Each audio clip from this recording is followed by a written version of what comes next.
Je m'appelle Michel Buller, je suis chanteur, j'écris des chansons, j'écris des bouquins, j'écris du théâtre.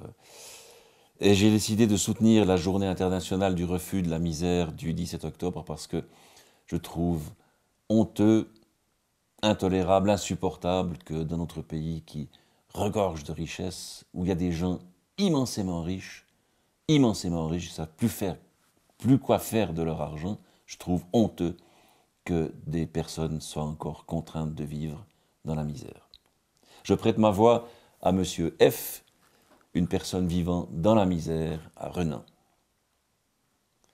Le minimum du minimum, ce n'est pas la dignité. À l'école, j'étais en classe spéciale. Je ne le faisais pas exprès, mais je n'arrivais pas à assimiler les chiffres. Ma professeure m'a dit « Fais un effort, sinon tu seras chômeur ». Je me suis bloqué, j'ai pensé à mon père qui était au chômage. Après, je n'en avais plus assez court. Si elle avait su ma situation familiale, elle aurait modéré ses propos. On peut se douter que l'enfant a des difficultés dans ces conditions. Puis, j'ai arrêté l'école suite au décès de ma grand-mère. C'est là que j'ai fait ma dépression. Ma dignité, c'est d'avoir été bénévole. Depuis l'âge de 15 ans, j'ai fait du bénévolat dans une association d'aide aux personnes à la rue. Je suis fier d'avoir pu apporter une écoute, un réconfort à quelqu'un qui n'osait plus se confier.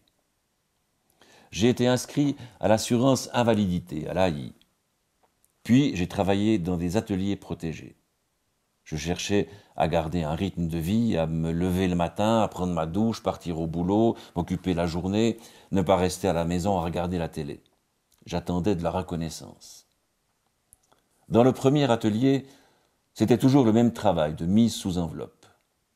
Ça faisait usine, pas de dialogue avec le voisin, aucune ambiance. Tu cherches à te réinsérer, cela ne t'aide pas. J'ai pas tenu. Après, ça a été le désert. J'avais des problèmes administratifs, je ne payais pas certaines factures. Quand tu ne fais rien de la journée, que tes amis travaillent, qu'ils ne veulent plus te voir parce que tu déprimes, il faut déjà arriver à s'accepter soi-même. J'ai dit stop. Cette fois, j'ai accepté la perche d'une curatelle volontaire. J'ai repris un 80% dans un atelier d'occupation. Je touche 2 francs de l'heure. Je paye ma facture d'électricité et ma facture de téléphone sans prendre sur l'AI. La dignité, c'est de pouvoir gérer moi-même les choses courantes, sans devoir demander à quelqu'un de le faire à ma place. Si on n'y arrive pas soi-même, la dignité, c'est d'avoir le courage de demander de l'aide, sans vivre une souffrance parce qu'on culpabilise. On ne veut pas être abaissé. À l'AI, on ne te propose rien pour te former à la hauteur d'un CFC. On ne m'a jamais proposé les mesures de réinsertion prévues par l'AI, pourtant j'ai déposé un dossier de demande. Tu es maintenu au minimum, que ce soit pour la formation ou la rente AI. Le débouché de l'AI, tu restes à l'AI. Pour une vraie insertion, il faudrait que la rente AI soit plus élevée. Pas le couteau sous la gorge quand on essaie de vivre tout simplement. Il faut un peu de marge pour payer les frais d'une occupation, d'une formation. Le minimum du minimum, ce n'est pas la dignité. Dans la pauvreté, ce qui est violé, c'est la dignité, le respect de la personne, de son mode de vie. On ne devrait pas être jugé sur ses choix par des personnes qui ne vivent pas les réalités de la pauvreté. Il faut arrêter de penser que la pauvreté, ce n'est que l'Afrique.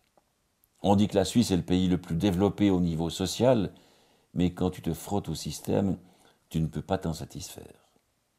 On tombe toujours dans une situation où l'aide n'est pas due et où tu n'as pas de possibilité de réinsertion. On est pauvre, on reste pauvre. Je ne suis pas d'accord. J'ai donc lu le texte de Monsieur F, qui a 27 ans et qui vit dans la misère à Renan.